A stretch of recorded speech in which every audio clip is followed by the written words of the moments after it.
of taking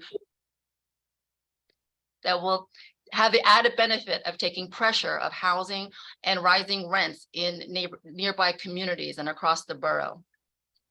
We want and need your input to make this the best plan it can be. As many of you know, DCP has been working with community members in this area for many years to re-envision the corridor and surrounding blocks as a hub of housing and jobs, a goal that is especially critical given the city's economic recovery and housing crisis. In particular, I want to thank the incredible dedication and hard work of Community Board 8. As Councilmember Hudson said, you did incredible foundational work over the past decade to help us get to this point. We're happy to have WXY on board to help facilitate the upcoming engagement process. They have a strong track record of community-based planning and a deep local knowledge of Brooklyn. So through collaborative community engagement with agency partners at the table, we will be able to identify neighborhood priorities and put forth a holistic plan that covers a variety of topics, from affordable housing to transportation to open space to jobs and small business services. On behalf of the city planning team, I want to stress how excited and important this engagement process is to us. We are extremely happy you're here, and we will be with you over the coming months, and we look forward to it. Next up, we will hear from Bahij. Thank you. Thank you very much. All right, welcome, welcome, welcome all. We're very excited to get this process kicked off with you all. First, before I jump in, I do just want to acknowledge that we are joined by City Council Member Chai Osei and welcome you into the planning process with us. We're so glad to have your office and your collaboration along the way as we go. So I'll ask that the deck be put up on screen and we can get going into this meeting. So again, welcome to the Atlantic Avenue Mixed Use Plan Kickoff meeting.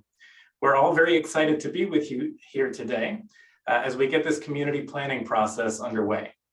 Again, my name is Bahij Chansey. I'm an urban planner and an associate at WXY Studio. We're a design firm that's working with City Council Member Hudson's team as an outside facilitator for this planning work. And finally, thank you all for joining us today as we get this process underway. So a little look ahead at what we're going to be doing at this evening's meeting. The meeting has a few core components. First, I'll provide a bit more information about the meeting and its format, as well as where the area is along Atlantic Avenue that we're here to discuss. I'll then hand it over to my colleague, Adam Lubinsky, to talk more about the project and why we're here today and the process for this community planning work. Then we're going to break for some general questions and answers. Following that, we'll briefly discuss the focus areas of the comprehensive planning effort. And then I'm happy to say that the largest portion of this meeting is really dedicated to breakout discussion groups. In those smaller groups, we want to hear from you. What are the most important issues and opportunities in this area for this community to consider as you all develop a comprehensive community plan? We will share back high-level findings to the full group and then close out with some next steps. All right, let's now get into today's meeting. So today's meeting is just a start to this process. As a community plan, this process is not led by the Department of City Planning or by us as facilitators. We're here to ensure that you all have the right resources and the forum that your community needs to define your challenges and opportunities and come to consensus on solutions. As we exit this first meeting, you should have a clear understanding of what this process is, why it's happening, and its goals and timeline. We'll share some example outcomes of similar processes from around the city.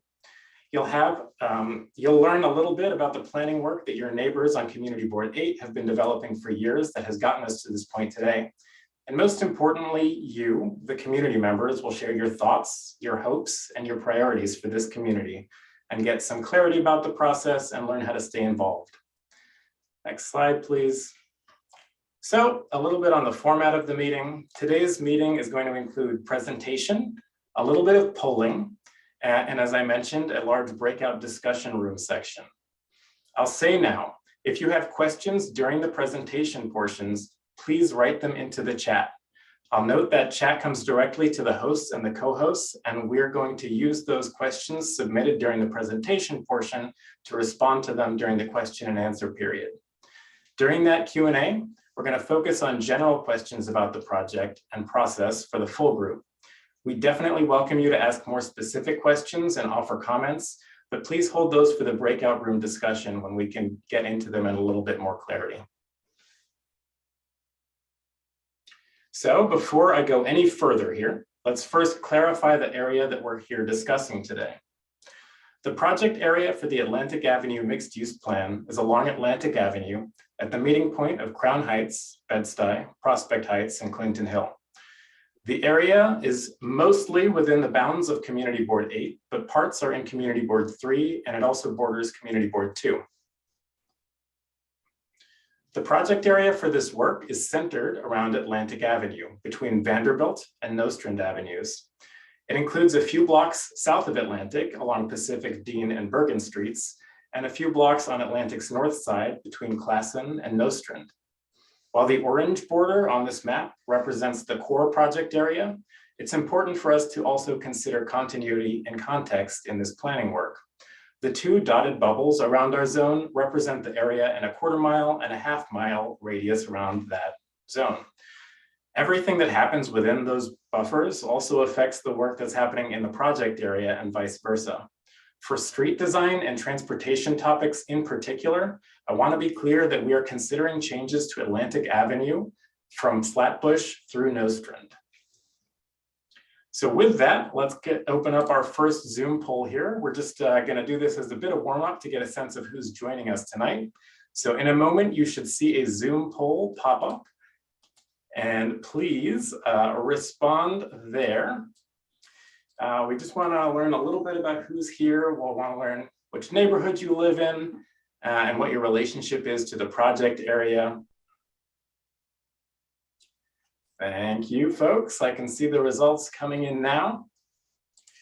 And I just want to note, if anybody's having trouble submitting the Zoom poll, you do have to answer all the questions in any Zoom poll in order to hit submit. And so keep that in mind for as we go through this meeting. If you can't submit, just make sure you've answered all the questions. All right, I'm gonna start to read out some of these results. I'm happy to see that we've got a good bulk of folks who live in the area. About 77% of the people who joined us tonight live in the area. A good portion also work here. About 1/5 of the folks in the meeting work here. And then many people also report visiting the area for social engagements or for other services and shopping. And then in terms of which neighborhoods are represented, we've got our strongest showing from Crown Heights and Prospect Heights. And so with that, now that we've seen a little bit of the context of the plan and gotten a little warm up with our polling, I'm going to hand it over to my colleague, Adam Lubinsky, to discuss the planning process, why we're here in some more detail, as well as the process timeline. Great. Thank you, Bahish. Hi there. I'm Adam Lubinsky, a principal at WXY Studio. It's great to be here with you all. Very excited to dig in with you tonight. So as we begin, I think it's important just to clarify what we mean when we say community planning. When we use the term, it describes a process to guide your community's future development that's based on your local knowledge and experience of the area, including its social, economic, and environmental factors. So what's in the community plan? Ultimately, the recommendations included in the Atlantic Ave mixed-use plan will be shaped by the community and the steering committee that absorbs the community feedback. As planners, we have set out topics that we are using to structure this comprehensive planning effort. We've broken those down into 3 focus areas based on themes. Those are, first, focus area A, considering the streetscape. A lot of that will be Atlantic Avenue, but also looking at the adjacent streets, considering the physical infrastructure and the open space. This includes issues like transportation, street safety, accessibility, open space, and green infrastructure, among other topics. The second focus area is economic development, human capital, and services. We want this plan to have a holistic perspective, and this will include concerns like small businesses, workforce development, schools, libraries, and other services. And then finally, focus area C will consider land use, density, and housing. In particular, that will look at affordable housing, development, building form and shape, and what uses are allowed in the buildings. None of these lists are exhaustive, nor are they meant to limit the issues that you are identifying or the solutions that you may want to propose. These three areas just offer a framework that we'll work within, through which to structure the discussions and the meetings in this process. We believe that together we can develop creative and novel strategies for improving quality of life, social stability, economic opportunity that cut across these thematic areas and serve as models for future community planning work.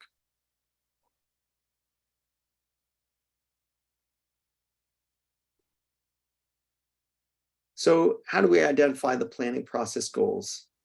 There are four main goals of this process. First, we want to gather information in dialogue with you all and center your ideas in the planning process. Second, we want to foster community conversations and ensure that city agencies are working with you and on your behalf. Third, we want to develop concrete, informed recommendations that reflect your ideas. And fourth, we want to inspire local advocates to lead this consensus building work forward through to implementation with the city. So who's part of this process?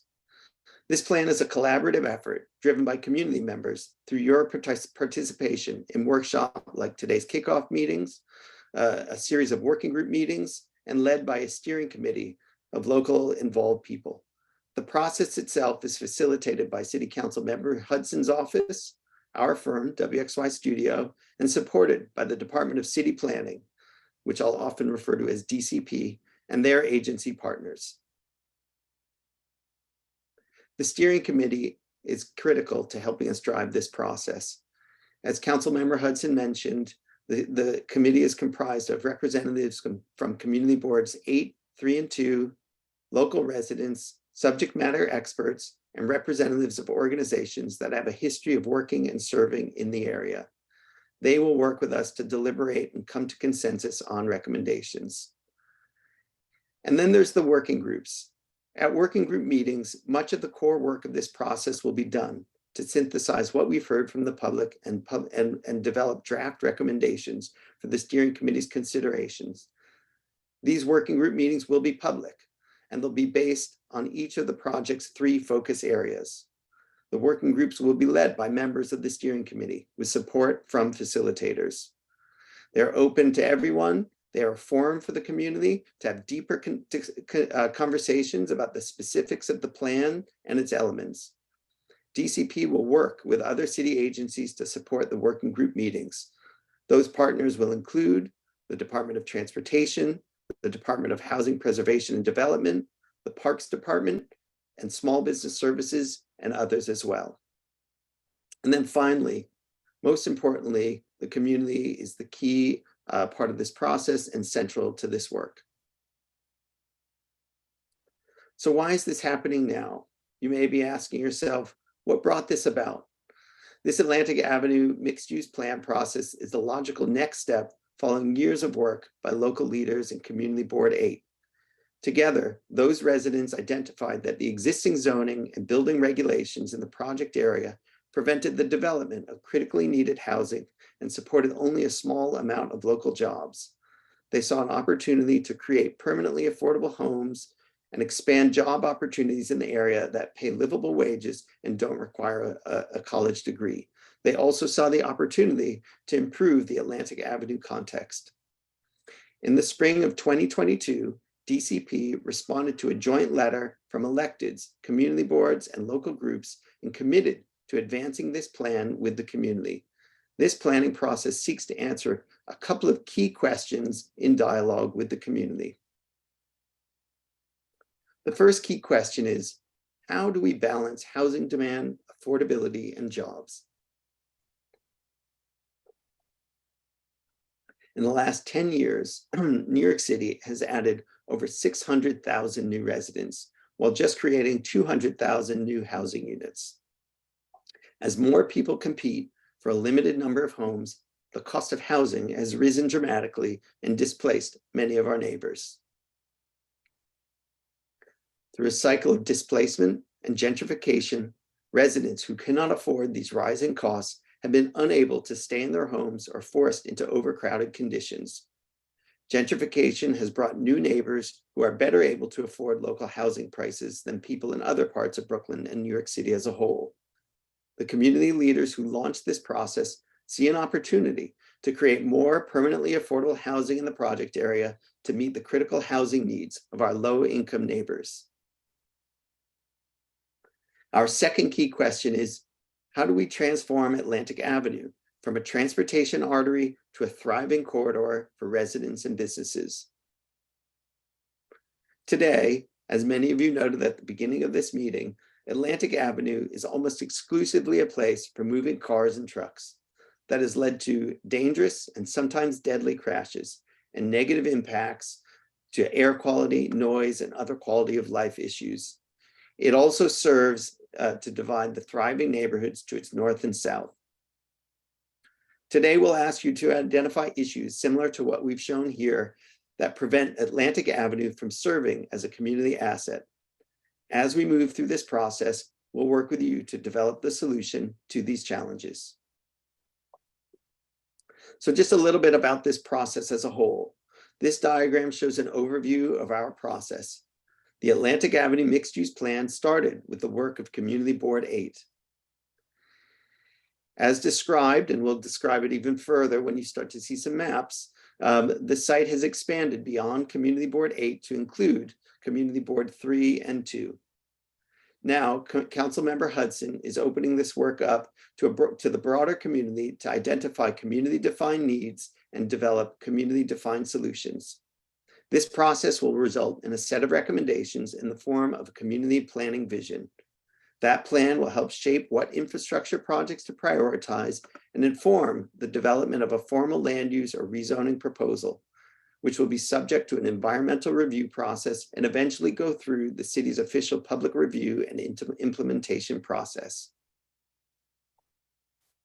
Starting today and through the development of the community recommendations, we're here, working in community to define the neighborhood's needs and design solutions.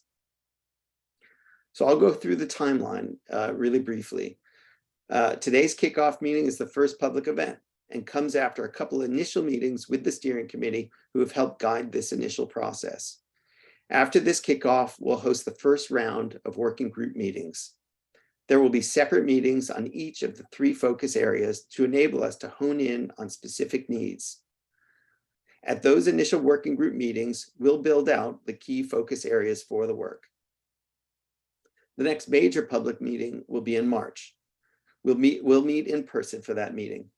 We'll put forth the focus areas that the community has developed and workshop more specifics about desired solutions. At subsequent working group meetings, participants will form those ideas into draft recommendations for inclusion in the community plan. And then the third public workshop will share and workshop the draft recommendations. Those recommendations will have a final go-through in working group meetings before the steering committee decides on their inclusion in the set of final recommendations for the community plan. So now let's launch our second quick poll before we break for questions and answers.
All right, folks, thank you for answering that second short poll. And if we can share those poll results out. I see the majority of folks who responded tonight, or the highest portion in that response question, have lived here for over 20 years. 27% of you have been in the area for so long.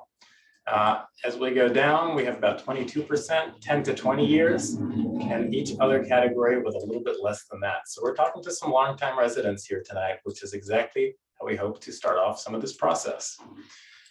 How frequently do you use Atlantic Avenue? Or how do you most frequently use it? Most people said that they use it as a north-south crossing for trips, and then that's followed by as an east-west travel route. So a couple different types of uses here. We're going to get into a lot more specifics with our questions as we go a little further into the meeting and we get into the focus areas. But at this time, if you wouldn't mind dropping the screen share, we're going to go ahead and do an initial round of some questions and answers. So as I mentioned in the beginning of the meeting, if you've got questions, please send them in the chat. And when you do, please make sure the option is selected to send your chat message to host and co-hosts. I see a lot of questions coming directly to me. That's okay, but I just want to ensure that the other co-hosts who are part of the meeting can also see some of the questions that are coming in here. So give me a moment while I queue up some of these questions. So I'm going to go ahead and jump in with the first question we received in here, which is just how is this project area chosen? So a little bit of background, and we'll get into this in a little more detail as we go into our focus areas. But there has been planning work going on by the local community as part of Community Board 8 and its subcommittee, which is M-Crown and its land use subcommittee, who together have been doing planning work involving sites along Atlantic Avenue and those blocks south of it that we highlighted that are zoned M11 for low density residential. They've been doing some of this work since about 2013 is when it started. And they've taken a look there to see how the uses that are part of that area are not quite in line with some of the vibrant residential and mixed use uses in the neighborhoods to its north and south, and that there's not a high intensity use of those sites for jobs as is. So that work has really zoomed in on a couple of those lots that are part of Community Board 8.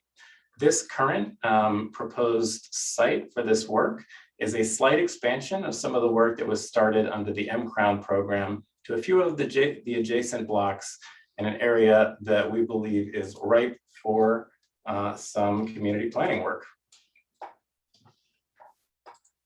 So thank you very much for that first question. I want to open up to Casey and Andrew if there's other questions coming into you.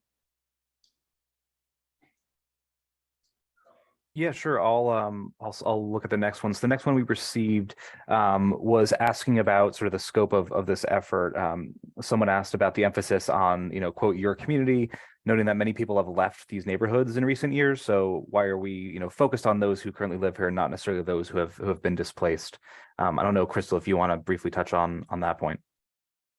I can touch on it. I think city planning might also have some thoughts, but certainly this is a conversation, an exercise, and a rezoning that is not just for current residents, but also considering future residents.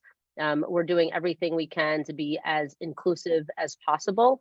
And so we can think more about reframing some of our specific language, but really the idea here is to engage current residents, future residents, past residents, and everybody in between to help us determine what the future of Atlantic Avenue might look like. Great. The next question, I think Crystal or Jonah, you may be able to answer. Sorry. Being that 1010 Pacific has rental cost of $3K and upward, how can we trust new development will support jobs and housing affordability? I think the first piece to that is really this rezoning, is making sure that the needs and the desires of the community are heard through this rezoning process. I know that even in conversations that we've had in preparation for this kickoff with the steering committee, one of the top priorities for everyone involved is deeply affordable housing, and making sure that we're building housing for people who can actually afford to be here in the neighborhood. One thing I've talked about before, for this particular area of my district, Black families make an area median income of 40%, which is about $40,000 a year, compared to white families, which make $118,000 a year. So we want to make sure that, you know, the Black families that have been here and that are here and that want to be here, that might only be making $40,000 a year, and anybody else who might be making $40,000 a year can live in this area and can live in Atlantic Avenue, live on Atlantic Avenue. And I'll just quickly jump into note for 1010 Pacific. We'll take a closer look at that development because I know that that's subject to the city's mandatory inclusionary housing program, which requires that a certain portion be affordable. So thank you for raising that, and we will be sure to take a look at it closely. Great, thanks, Jonah. So the next question we have is, does this plan have specific goals for housing production, both market rate and subsidized? The goals will be determined by the community and throughout this process. So just to be clear, this is the kickoff to the rezoning.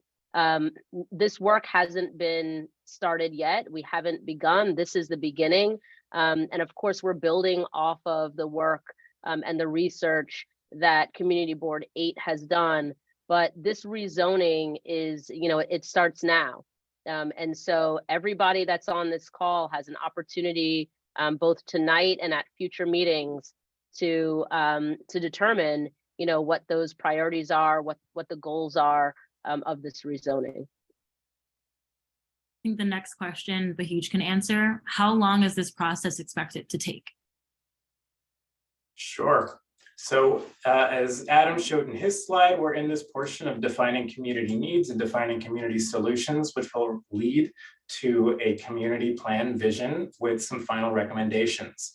The development of that portion of this work should go through the end of June. I'll say that after that, we would then formalize some of this work into a more formal land use or rezoning request, which then goes through an environmental review process and then on to the city's Uniform Land Use Review Procedure, or ULURP, as many people know it. Altogether, that process can take a while. So as this community plan's recommendations come out in June, we are looking at likely another, this is a bit of an estimate, but likely another couple of years before the implementation, because it takes a while to go through the Uniform Land Use Review process. I'd invite any corrections from the Department of City Planning. That sounds good, Bahij. Yeah, I think I would just, for everybody's awareness, the ULURP process takes about 7 months. And then the early part of the environmental review can take, I would say, 6 months to a year, because we have to determine the scope of the analysis and do a lot of rigorous work related to analyzing school seats or transportation and traffic and those type of things.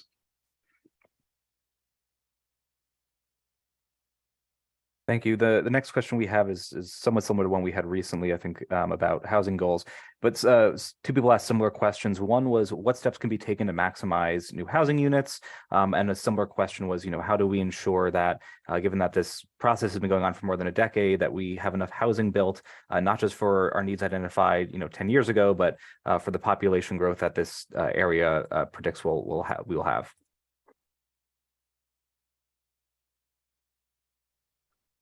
Those are great questions. I'm actually going to let City Planning jump in on those. Sure. Thanks, Councilmember.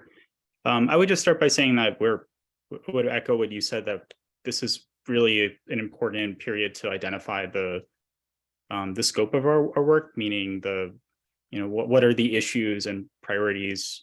We know that housing is really important. We don't have a set target that we're looking at here, but we know that's a long established goal. Going back to the community board's incredible foundational work here.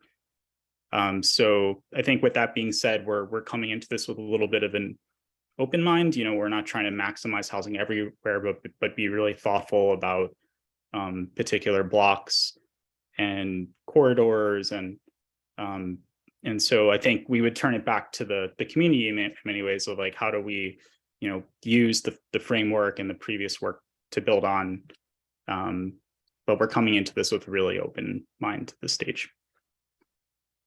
Thanks, Jonah.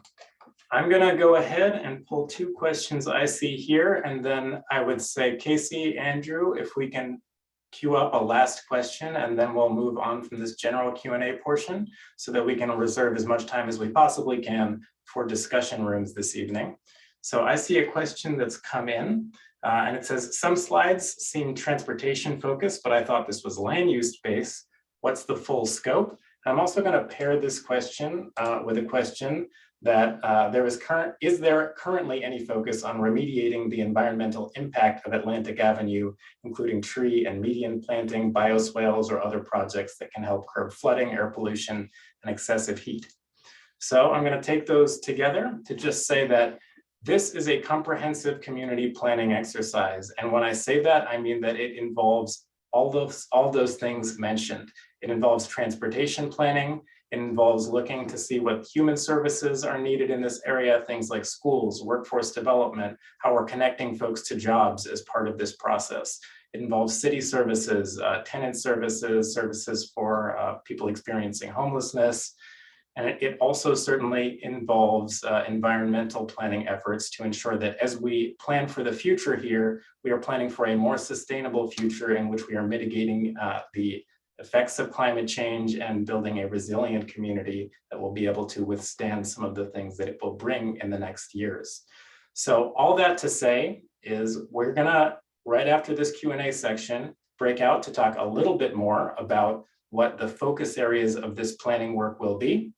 And as we get into that, hopefully that'll bring some more clarity there. But yes, land use is certainly considered as part of this process, in addition to the many other things that are affected by changing land use decisions.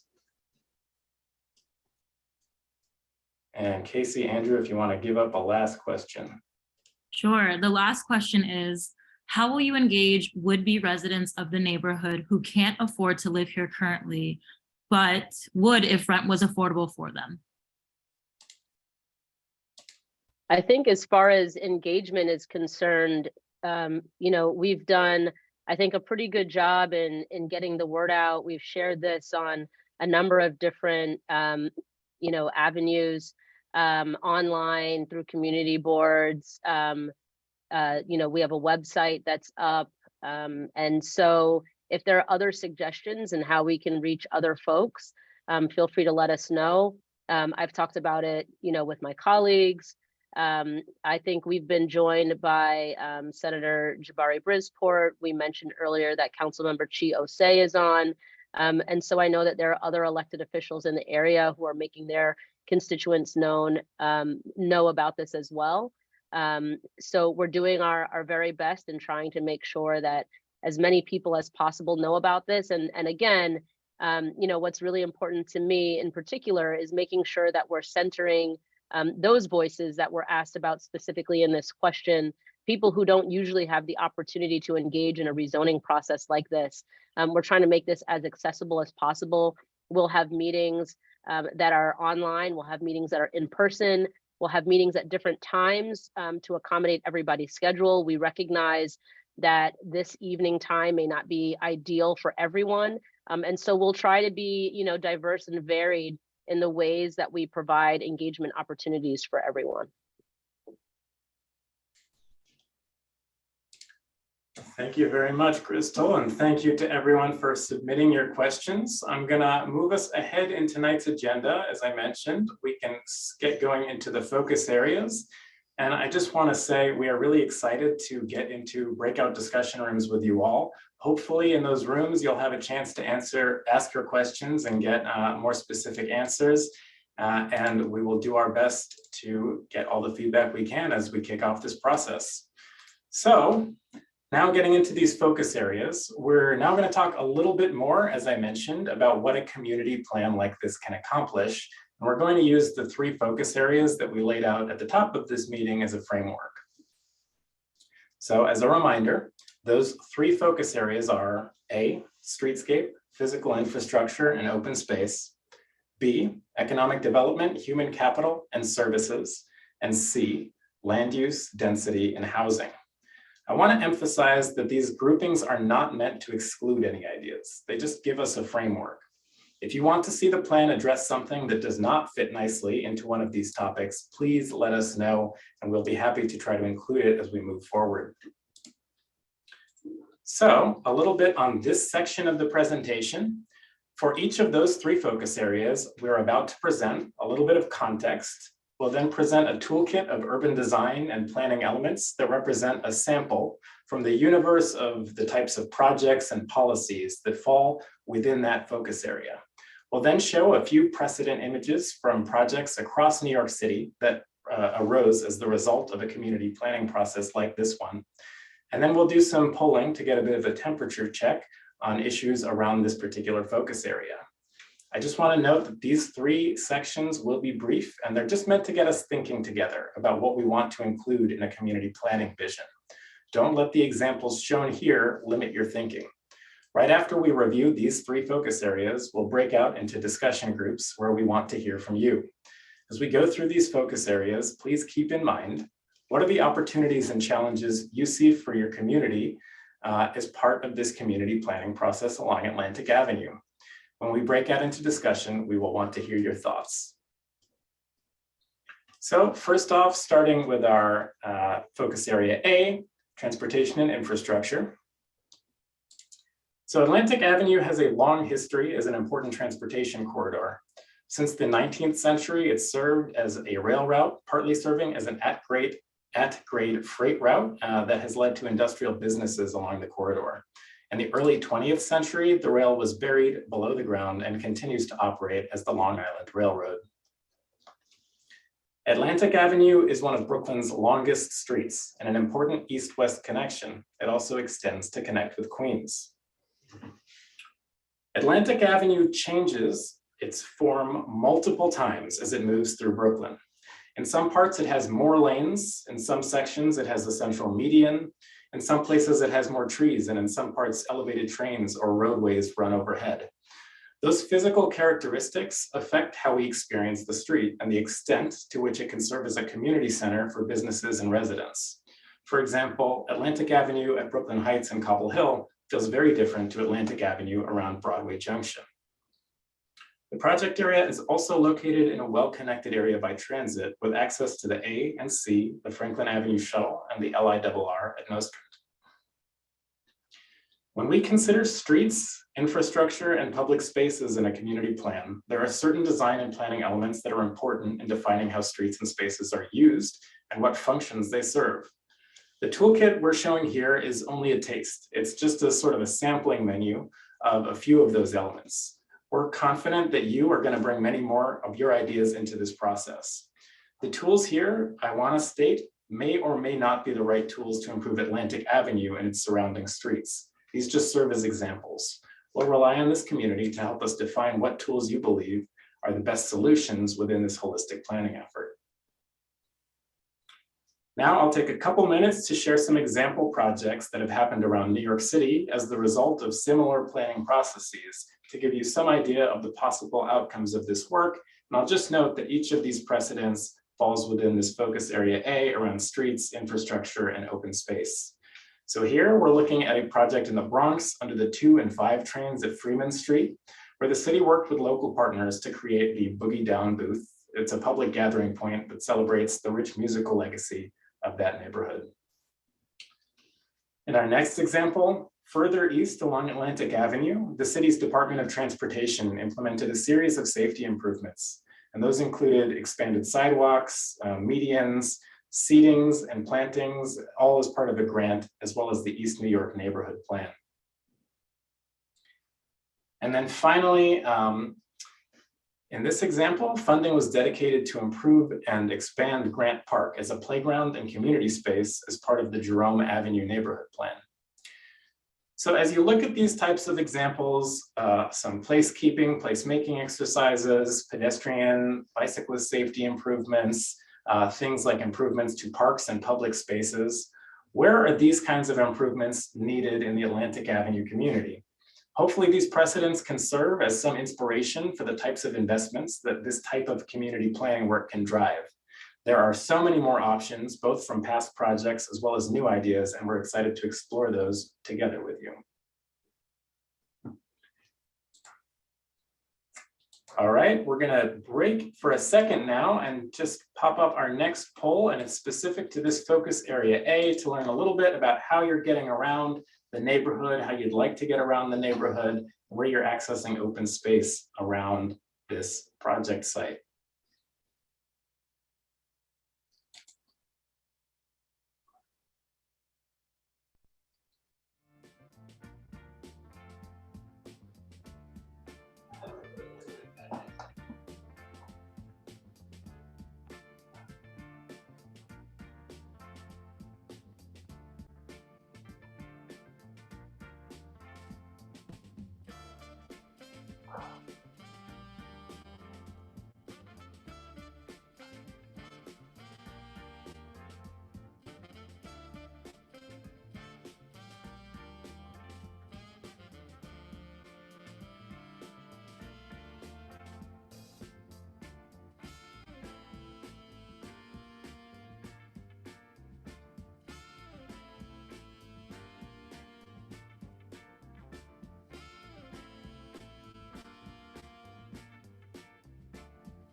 All right, folks, get those answers into the poll.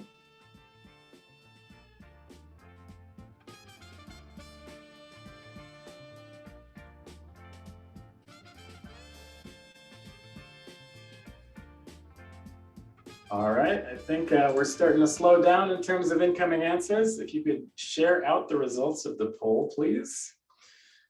So what we're seeing is folks are interacting with Atlantic Avenue frequently around here. About 25% of folks said every day and 45% about 2 times a week.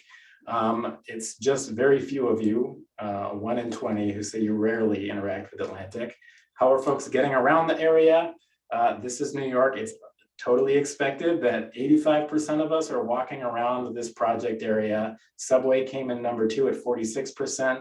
It looks like we have a well-represented bike community as part of this meeting, with about 41% of folks saying they use bikes and city bikes. And we've got about 31% of folks who say they drive alone as part of this. And then how would you like to get around? We're seeing there's a lot of folks weighing in on the walks method of getting around: bike, city bike, bus. Some of those options that we saw a little bit lower in the existing question are coming up as what people would hope for the neighborhood. When we look at where folks are accessing green space, about 50% of folks who responded say that they are going outside of the immediate neighborhood, walking distance, to access open space and green space, and about 31% within this neighborhood. All right, I'm going to move on to our focus area number 2, and we're going to be a little bit closer to our breakout rooms. All right, so the plan's second focus area is centered around economic development and workforce development, as well as city services. So although the Atlantic Avenue mixed-use plan is located along transportation and freight routes, and it is zoned for industrial use, it is not a very high concentration job center in relation to areas that we've seen a lot of job growth in, like downtown Brooklyn and the Navy Yard. Brooklyn has led regional employment growth. It's represented double New York City's job growth in recent years.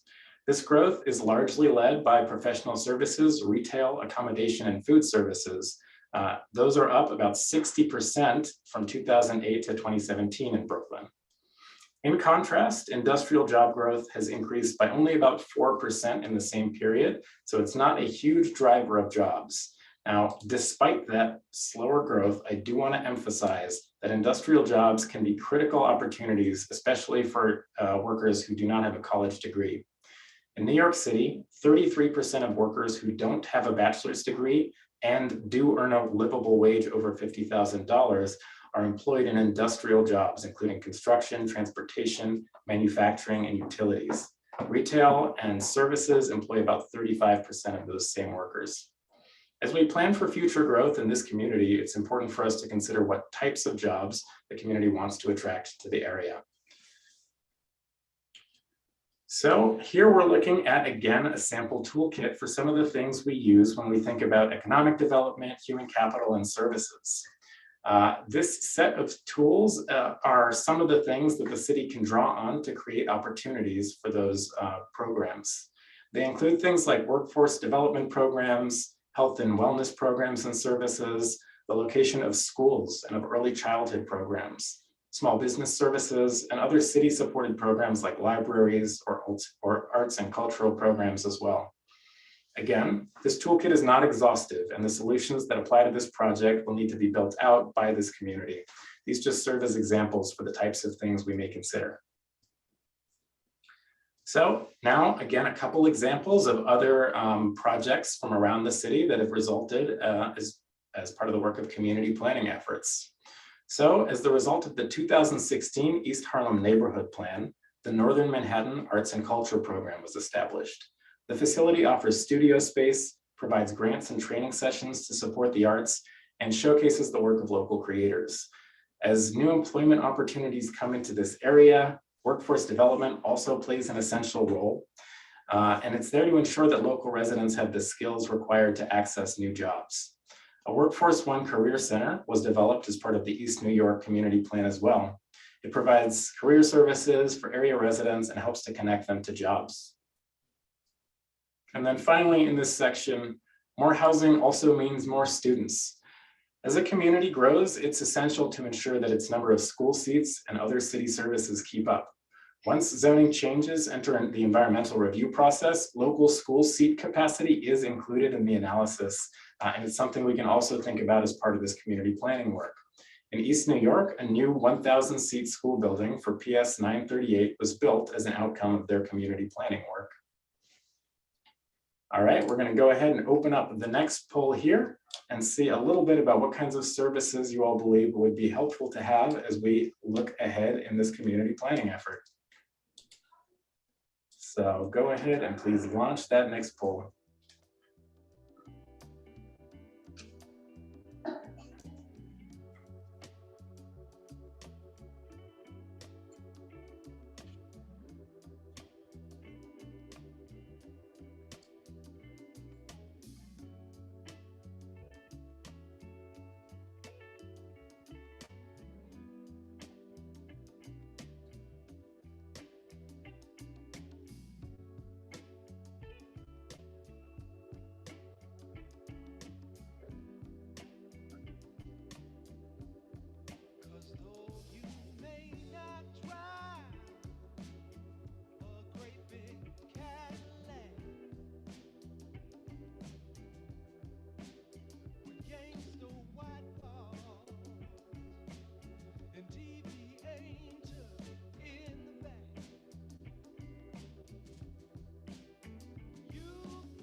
All right, folks, I'm seeing the results start to slow as they come in.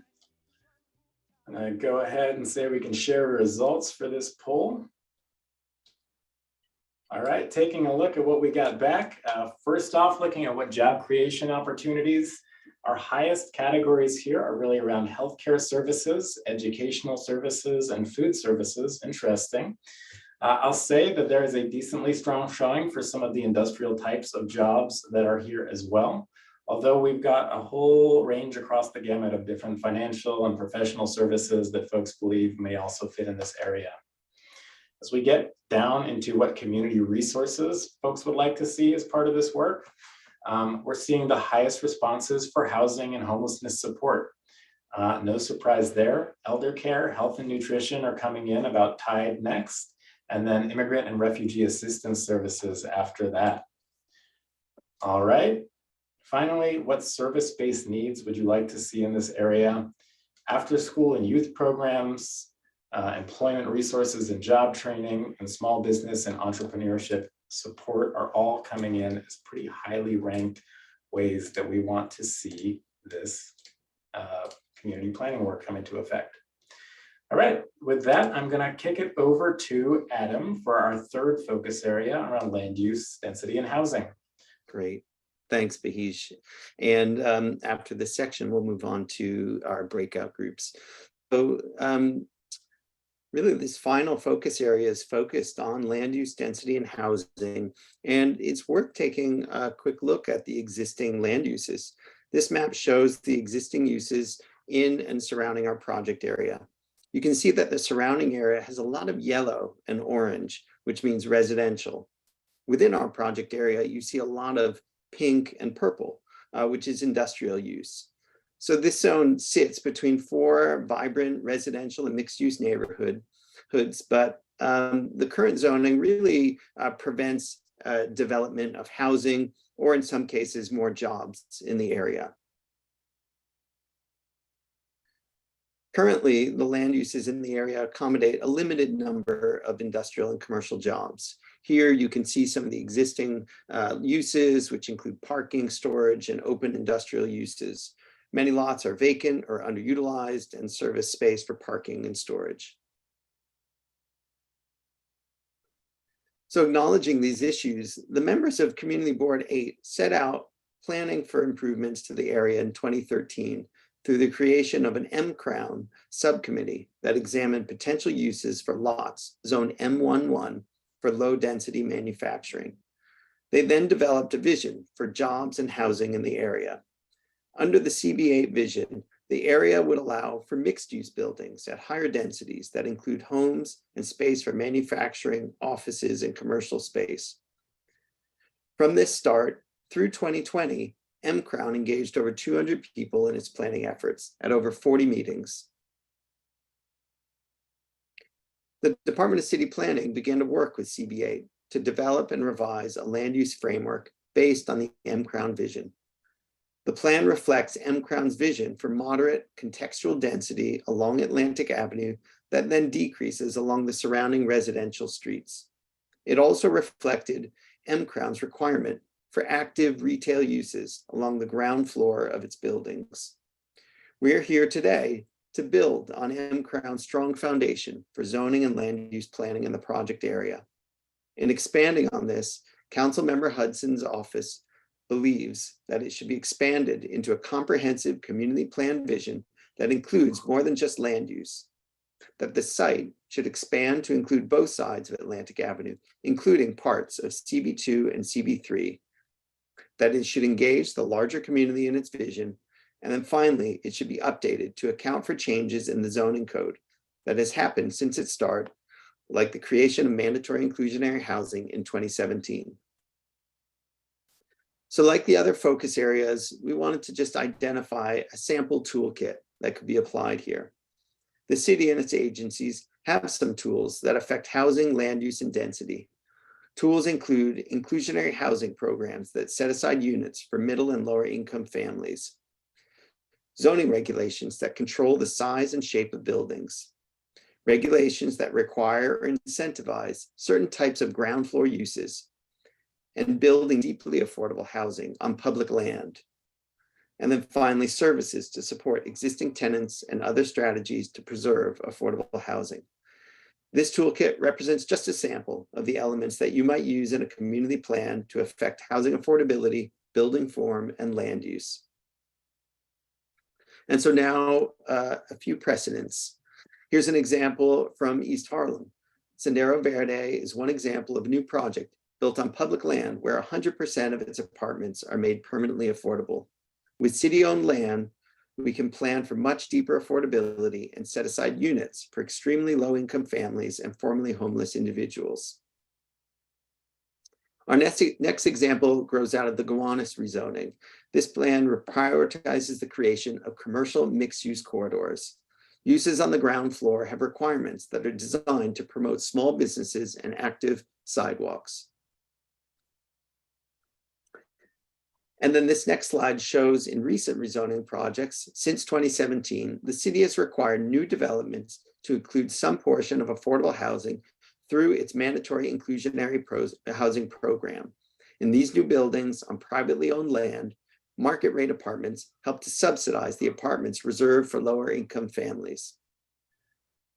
So let's open up a poll now and see how familiar folks are with mCrown, what strategies are in this focus area. So here we go. Let's open up this poll. What strategies to create and preserve affordable housing would you like to see in this plan?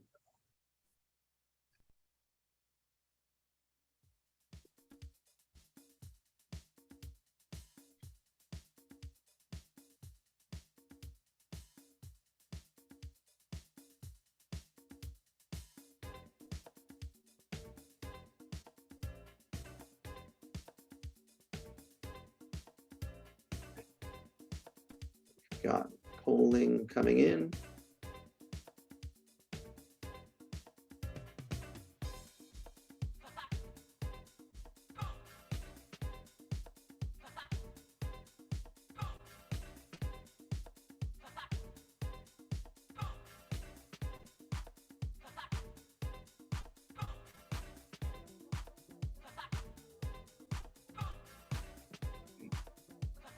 Let's give it another minute.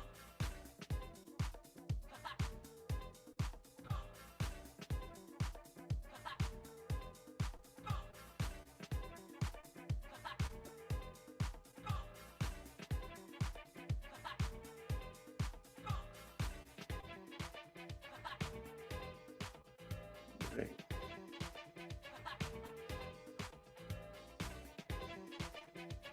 Give it another 20 seconds.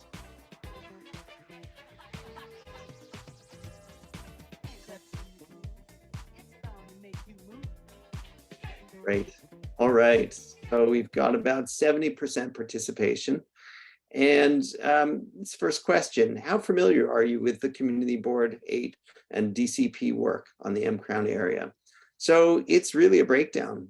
We've got in the very familiar and somewhat familiar category, over 50%, which is great to hear.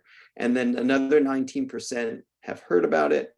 And then another 30% hearing about it for the first time. So really catching people at different speeds in this process. So, and the working group meetings and the next meetings will really build out our knowledge. Second polling question, which of the following strategies should be top priorities to keep rent affordable in the area? And we asked people to select their top two. So really a wide range of responses here.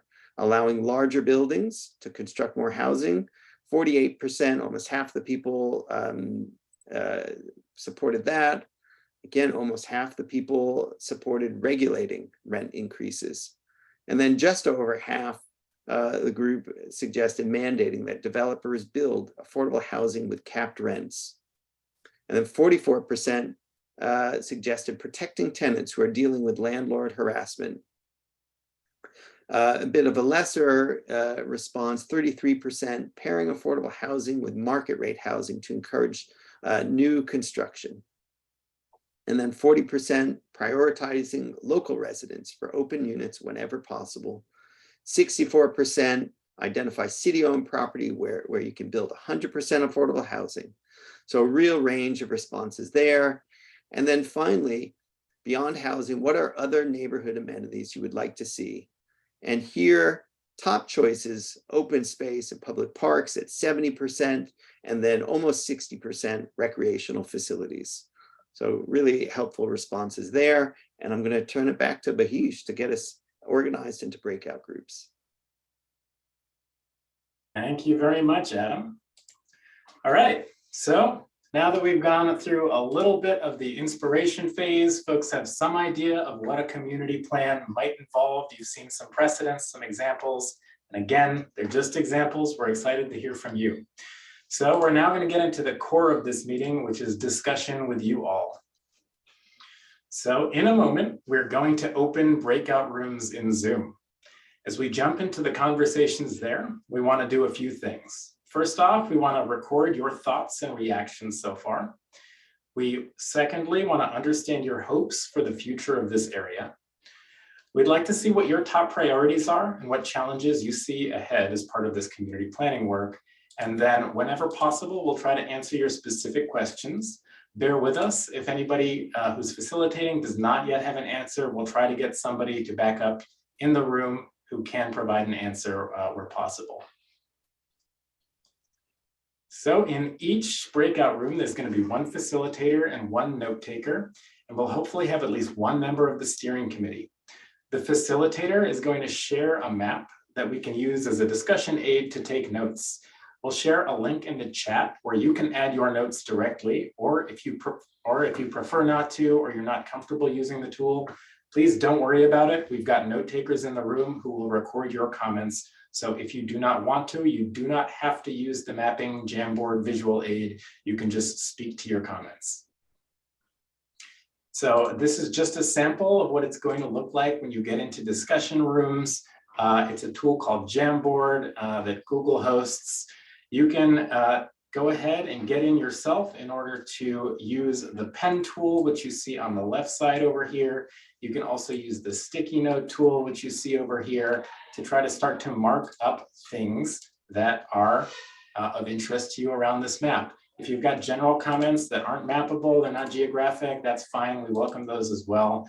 We really want you to encourage you to use this forum as you see fit. And then finally, before we jump into the breakout rooms, just a few community agreements. I just want to remind folks, please share the airtime and be conscious if you've spoken a lot before others have had an opportunity.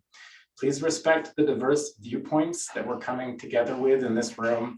And then when possible, please use I statements and speak from your own experience. And that's just an attempt to avoid making generalizations about everybody in the area or everybody who we think we may be speaking for, so we can just speak from our own experience. All right, folks, now give us a moment. We're gonna break folks into breakout rooms. So you'll see that change in a second. Bear with us as we do, as we have all seen in Zoom meetings before. It can be a little bit of a step to go in. So bear with us for the next couple of minutes as we get into those breakout rooms, and then we'll be excited to be in conversation with you all. We'll have the breakout rooms for about half an hour of discussion with folks before we come back in and do a group share back.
Sunday afternoon.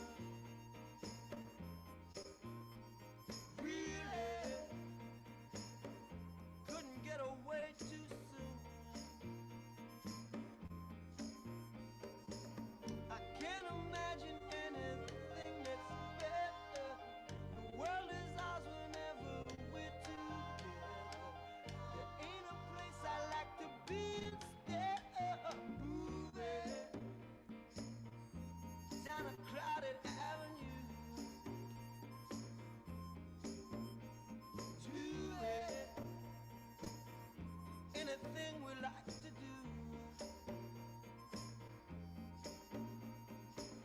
There's always lots of things that we can see. We can be anyone we like to be. And all those happy people we could meet just moving on a Sunday afternoon. Really couldn't get away too soon. No, no, no, no.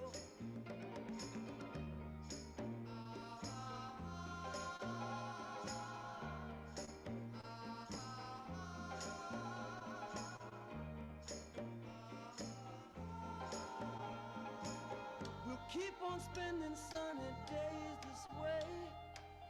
We're gonna talk and laugh our time away. I feel it coming closer day by day. Life would be ecstasy, you and me endlessly moving on a Sunday afternoon. Really couldn't get away too soon. No, no, no, no.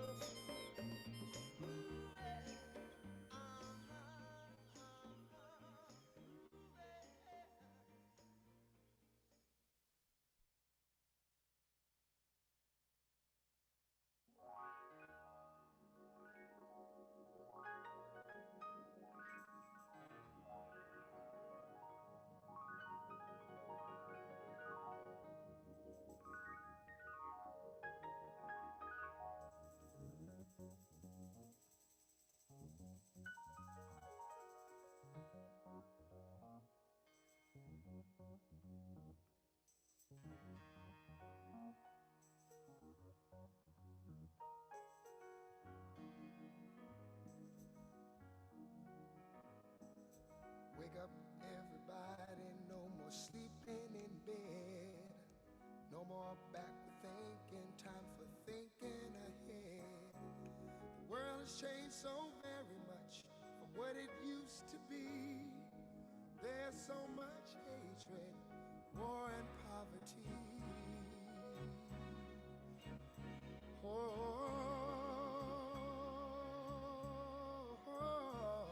Wake up all the teachers, time to teach a new way. Maybe then they'll listen to what you have to say. 'Cause they're the ones who's coming up and the world is in their hands. When you teach the children, teach them the very best you can. The world won't get no better if we just let it be. Na na na na na na na. The world won't get no better. We gotta change it now, just you and me. Wake up all the doctors, make the old people well. They're the ones who suffer and who catch all the hair. But they don't have so very long before their judgment day. So won't you make them happy before they pass away? Wake up all the builders, time to build a new land. I know we could do it if we all lend a hand. The only thing we have to do is put it in our minds. Surely things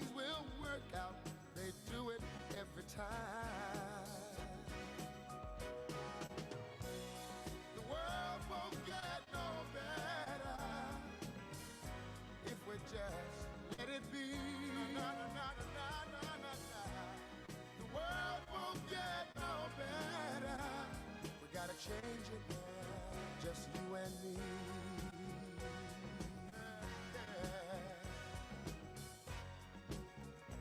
Change it, yeah, just you and me. Change it, yeah, change it. Can't do it alone, can't do it alone. Need some help, y'all, y'all. Can't do it alone, can't do it alone. Yeah, yeah. Wake up, everybody. Wake up, everybody. Need a little help, y'all. Yes, I do. Need a little help. Say it, boy. Need some help, y'all. Change the world, what it used to be. Can't do it alone. Can't do it alone. Need some help, yeah. Need some help, yeah. Wake up, everybody. Get up, get up, get up, get up. Wake up. Come on, come on. Wake up, everybody. Teach a new way.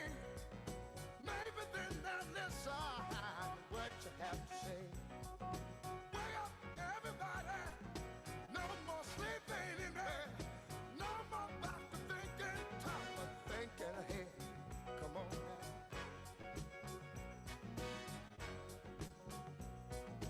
Wake up, everybody.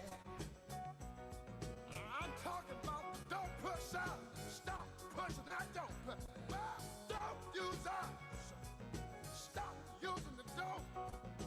Wake up. Yeah.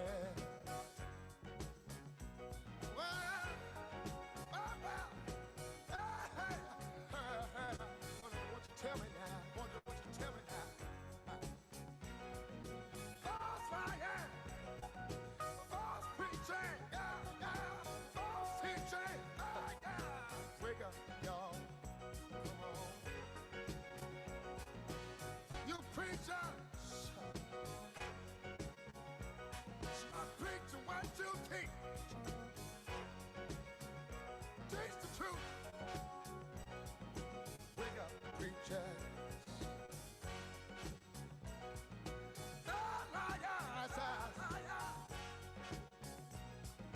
Politicians.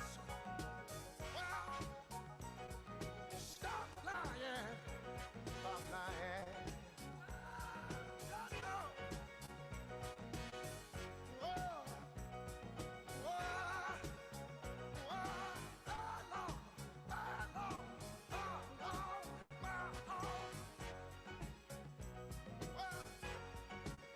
Don't somebody help the old people? Help the babies. Stay on that baby. Help the baby. You businessmen. What? Stop cheating. Stop cheating. Stop cheating. Stop cheating. Stop cheating. Stop cheating. Wake up, yeah. Wake up, yeah. Wake up, yeah. Wake up, yeah. Yeah, yeah, yeah. It don't matter. Yeah, yeah. What race, creed, or color. Everybody, we need each other. Wake up, everybody. Well, see, we need, wake up, everybody. We Come need. On now, wake up, everybody. No more sleeping in bed. No more backward thinking. Time for thinking ahead. Wake up, all you teachers. Start to teach a new way. They're the ones that suffer each and every day. Teach the children, teach the babies, teach the babies, teach the children, teach the children, teach the babies, teach the children, teach the babies. They're the one who's coming out.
Hello, hello, hello, folks. Welcome back from your breakout rooms. Give us a couple minutes while we reconvene here.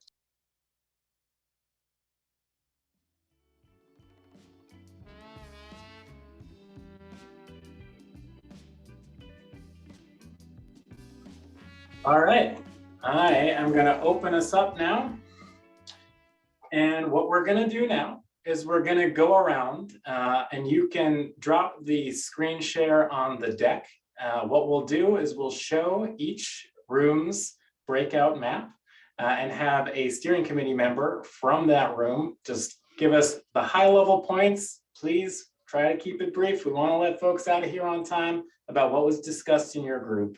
So I'm going to turn it over to the steering committee member who is in room 1.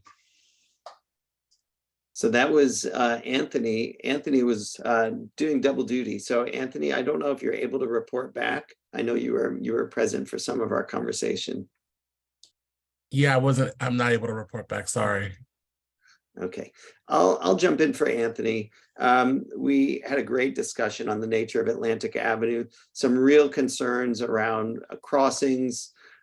We had a number of conversations about making sort of more walkable space along Atlantic Avenue, especially closer to the Vanderbilt end of things.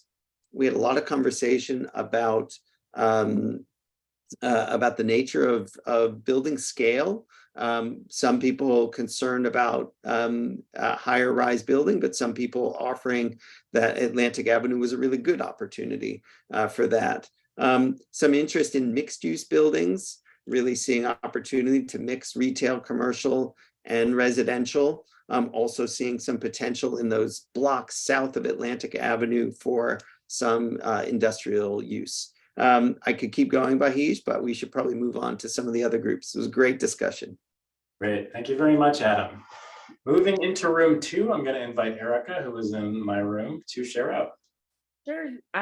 There was discussion about traffic calming and being considerate of all pedestrians as well as drivers, as well as cyclists, thinking of all of the users of the street when we're thinking about addressing traffic in the area. Lots of discussion about affordable housing, not just rental, but also considering home ownership and how we make that affordable, but also consideration for affordable housing that has contextual zoning. So not necessarily creating massive buildings if possible.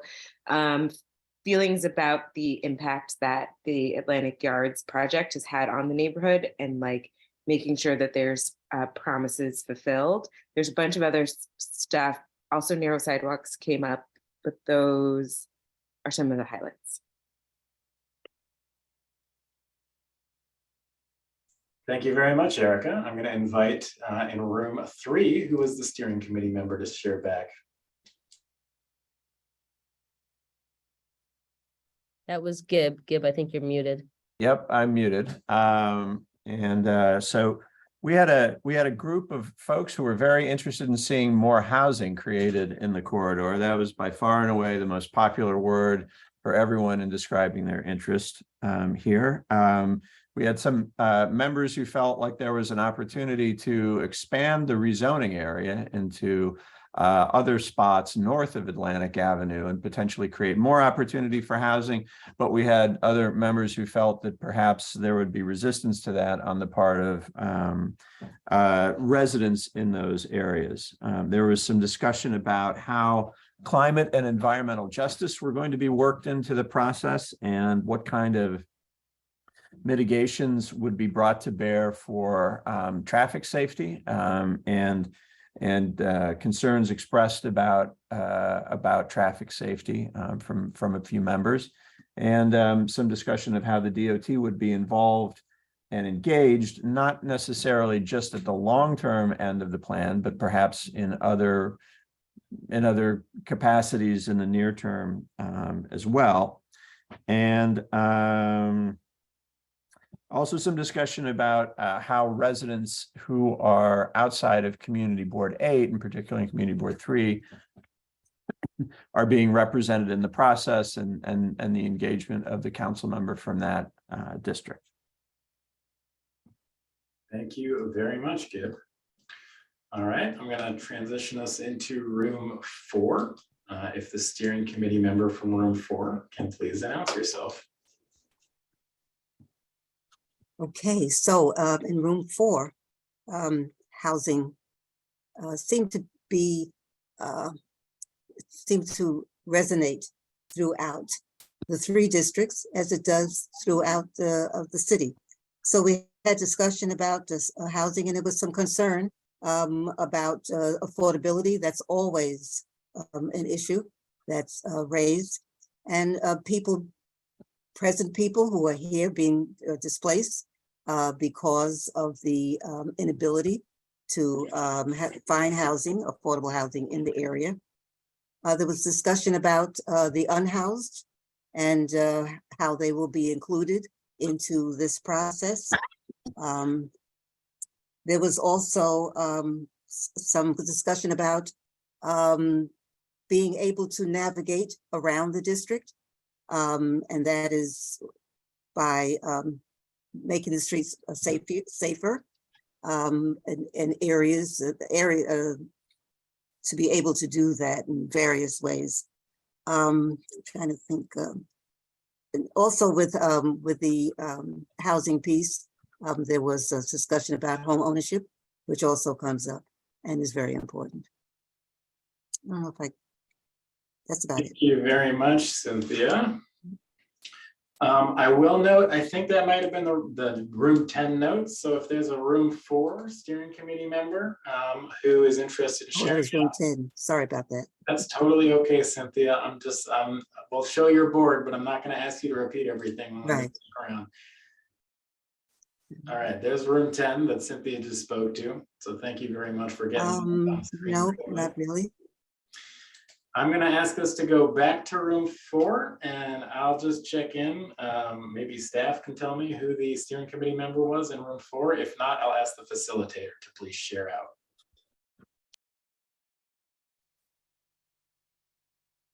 Room 4 was Elaine. All right, Elaine, if you wouldn't mind.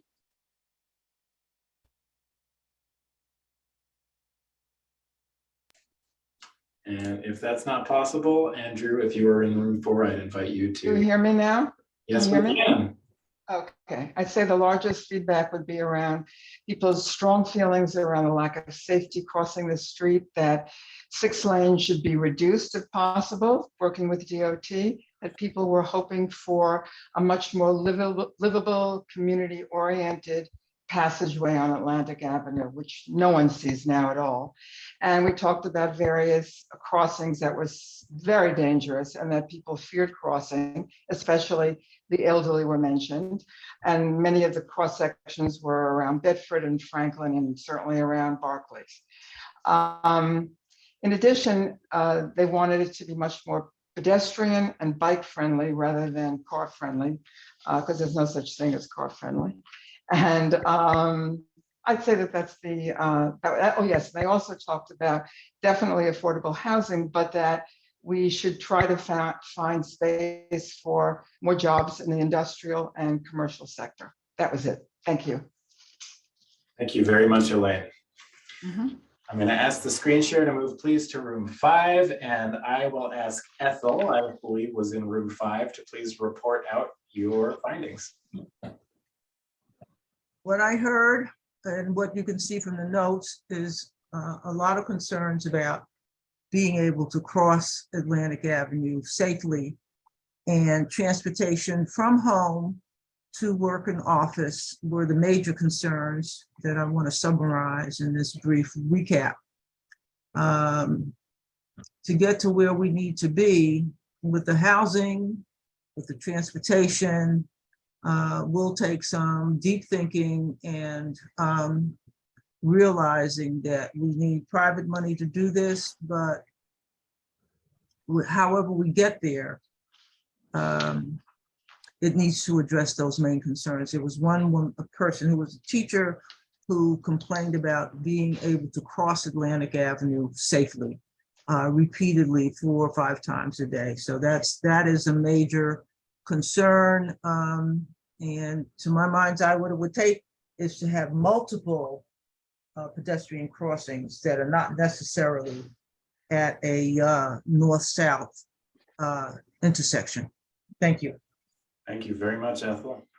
I'll move us on to room 6. And I believe Ursa Weatherspoon and Kaya Cool were the steering committee members there, if you wouldn't mind sharing out. Yes, it's actually pronounced Yersa. So I'll start out by saying that the 3 things that was most common were affordable housing, more bus service and open space, a lot of discussion around not only having deep affordability in housing, but also market housing for everyone. We spoke about the idea of transforming all of the footprint from Flatbush to Nostrand Avenue, just providing 4 lanes. We spoke a lot about safety, which is resonating seemingly with all of the other rooms in terms of crossing, more safety, transportation safety and street safety for bikers and pedestrians alike. We also had a concern of displacement, to make sure that this is something that we look at very seriously with retaining our residents. And that was roughly it. Kaya, anything that you wanted to add? No, I think this is wonderful. The only thing I would add is that as we're adding density, that we also need to ensure that open space and transportation infrastructure are upgraded accordingly. Yep. Thank you both to Ms. Weatherspoon and to Kaya Cool. All right, I'm going to move us into room 7, and I believe that was Ms. Greer representing for the steering committee. And good evening, everyone. Thank you, Jasmine, for facilitating our room 7. And we had a great conversation, largely, again, like everyone else, focused on safety, crossing Atlantic Avenue, but also balancing safety with availability of parking. We had church members and what have you in the group that are nearby and concerned about being able to have parishioners park in the area and the lack of parking, and then also just for, in general, how parking is disappearing. So being able to balance that bikeability, walkability with also the balance of people with cars. We talked about housing and in terms of the affordability and making sure that we say who it's for. So income targeted, making sure that we know who it's for, and also not building a great opportunity for luxury housing that fosters gentrification and some of the elements that go along with that without pricing on the retail side. We talked about zoning and the overall priorities and the impact on existing businesses, and how some existing businesses are already starting to shape the landscape. And for us to be able to have a view of really looking at current data studies, knowing what exists, who owns the property now, and how we can make sure that there are short-term goals as well as long-term goals. And we also had a conversation about resiliency and efficiency, and just looking at climate change and some of the harmful effects, and that transportation is a big part of that. So very robust discussion. And we also, just one other thing is just the character of the neighborhood, especially along Vanderbilt and Washington, not so much on the Nostrand side, but even on the Nostrand side to an extent, that there are not a lot of big box stores, and preferring not to have big box stores, but having the character with the small businesses that make up the community. So thank you. Thank you very much, Ms. Greer. And I'm going to invite our steering committee member from room 8 to share back. And I do believe that was Ms. Sharon Wedderburn, and potentially John Kaufman also was in that room. So I'm going to speak first. This is Sharon, and then I'm going to invite John to surround me with anything that I may have left out. but definitely the concern about affordability for housing and what that would look like. Some people would say that there is an absolute need for increased density along the corridor. Sorry, excuse me for the extraneous noise. Complicated by the existing communities, some would say, that have lower density, even though you have buildings that are not high density, they're not single family homes. They are, four or fewer oftentimes, and they are the remaining large source of affordability within our communities. Also, to note that the purpose of M-Crown, one of the purposes of M-Crown was to provide the opportunity for people to be able to walk to work for jobs that would afford them the ability to stay in the community. And that's something I think that, I think that's being forgotten here. So I think that's something I would want to lift up. We want to be able to walk to our jobs, and then the need for open space. But I think the most interesting comment had to do with the desire for recreational arts facilities, something the elderly would use by day, something the children would use in after school, something adults would use in the evening. And that very much describes the way that the New York City recreational facilities, for example, in Community Board 8, St. John's Park Recreation Center operates. And so so that's something that, city owned, city driven. And then last but not least, it's important that we maintain a streetscape that we can have more foliage along Atlantic Avenue while providing safety. So Don, I would throw the mic to you. I think that was a great summary. There was an interesting comment also made around how we help protect longstanding business owners who maybe are, have been in there for a long time, and again, of many displaced minorities, and not sort of accelerate that any further. Was probably another interesting comment that came up.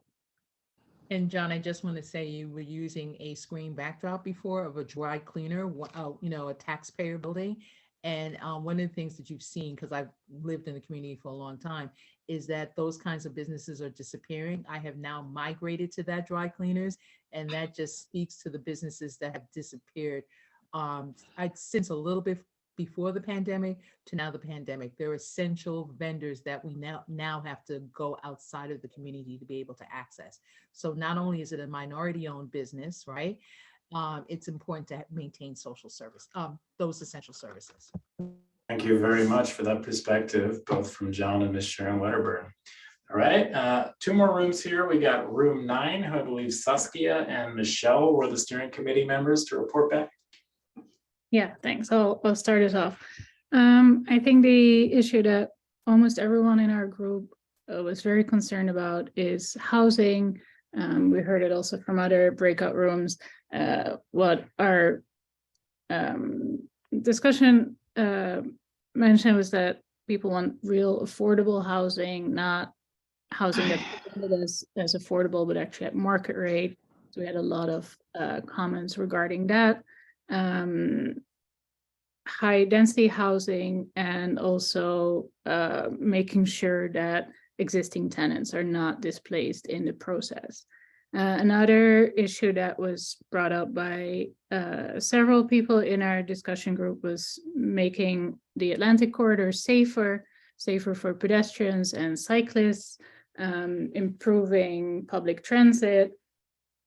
This was also discussed in terms of not just making the streets safer, but also using traffic calming and lane reduction in order to reduce pollution. If we're increasing housing along this corridor, we don't want people to live there in environmentally suboptimal circumstances. Another topic that came up was making that corridor more beautiful. Another concern that was raised was making sure that there's also an increase in services so that we can accommodate the increase in residents. So services that were mentioned were supermarkets, open space, recreational facilities, etc. I think those were the highlights. Michelle, if you'd like to add anything. Saskia, you covered it really well. There's a lot of good notes here. There's definitely some, points raised about environmental concerns and in particular, thinking about making sure we don't exacerbate, exposure to pollutants and things like that on a highly trafficked corridor for populations that might be susceptible. So that was one thing. But other than that, similar things to what other folks have in their other breakouts.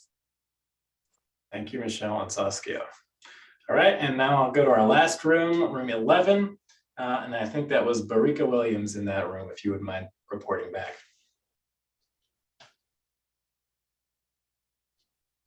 Hi, everybody. So I'm going to report back from group 11. We talked mainly about affordable housing, kind of picking up on some of the things that other folks have said as well. Some of the things that we specifically talked about and different opinions in the breakout room around, should market rate housing be a focus too? Should we mainly be focusing on making sure affordable housing is affordable? Especially a lot of conversations on what affordability looks like, and specifically, that things like $3,000 studios isn't affordable, and folks seemed interested in the various different sites and opportunities there are to do that, but that there needs to be a focus on keeping the artist community, low-income communities and families, the creative community, folks who have come from and immigrated from other countries and places, making sure that they still have a place and space in this neighborhood. Some of the things that I think maybe other people haven't touched on, hopefully I'm not repeating, included needing a bank, grocery stores, the car-centric difficulties and trouble navigating along Atlantic Avenue. We had a good conversation around the need to think about small businesses and not displacing employees in all of this. I'm hoping I'm catching and representing everything correctly, folks. We obviously touched on, as other people did, the needing to protect against displacement and making sure that people aren't being displaced and that gentrification isn't pushing people out. And I think those are most of the ones that we got to that haven't been raised. If I'm missing anything, folks, please let me know. We did talk about trying to preserve spaces for existing small businesses. Sorry, that's the one thing that we did talk about, was affordable spaces for small businesses as we think about mixed use in part of the conversation. All right, thank you very much, Barika. And again, thank you to everyone who's been participating this evening. I'm just going to do 2 minutes on closeout, next step, how to stay involved stuff, and I'll hand it over to Crystal to close out. You can please go to the next slide here. So first off, I just want to point folks to resources for this project. You can visit this project's website at nyc.gov/Atlantic Avenue, and that is the place to get the latest updates on the meetings around this project, where we are in the process, get background material. So please do check that site. You should in the future be able to sign up for email updates about the process and be informed of upcoming meetings on the website. And then I will say we're going to close out tonight because we're over time already. But if you have questions for the project team, please email atlanticplan@planning.nyc.gov. We're going to do our best to get back to folks' questions and collect your comments as we kick off this planning process. So next up, I want to note that as we go through this planning process, there's also a lot of city resources that are available to assist folks with any related issues. So if you are experiencing anything that's listed on this slide, housing insecurity, tenant harassment, food insecurity, or other challenges accessing city services, please do not hesitate to contact your local council member. I've got the District 35 Council Member Crystal Hudson's email and number up on screen here. But if you are in the neighboring council districts, please reach out to your council member as well. And then finally, a few things on upcoming meetings. The next meetings we're planning to have as part of this process are the working group meetings. Those are going to be a little bit more involved and dive into specific focus areas, the same ones, the 3 ones we broke out tonight. We are planning to have those the week of February 13th, and those would be evening meetings, and we're planning in person. So the locations for those meetings will be announced on the project website. We'll also send out, of course, outreach to the community as we get those finalized. And I'm just going to turn us over to Councilmember Crystal Hudson to close us out of this evening's kickoff. Thank you so much, Bahij, and thank you to everyone who joined us. I think at the top of the evening, we had over 200 participants. Now we've got 137 and we're 11 minutes over. So I think that's a really great showing of community members who are really interested in this rezoning plan and project. So I just wanted to say thanks again to everyone who's joined. I hope you'll continue to join us at all of the future meetings. Everything again is open to the public. Please invite your friends, your colleagues, your neighbors, and your loved ones.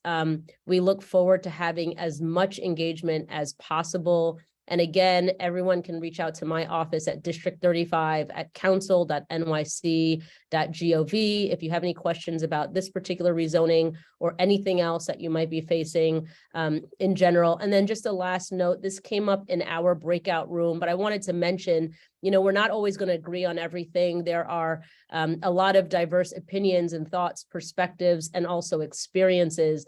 And that's what brings all of the value to this process, is making sure that we have everyone's perspective and lived experience included and taken into account. And so I hope that we can continue to be respectful of those various and differing opinions and continue to have robust and productive conversations like we did tonight. So thanks again to everyone for joining us, and we look forward to seeing you next time.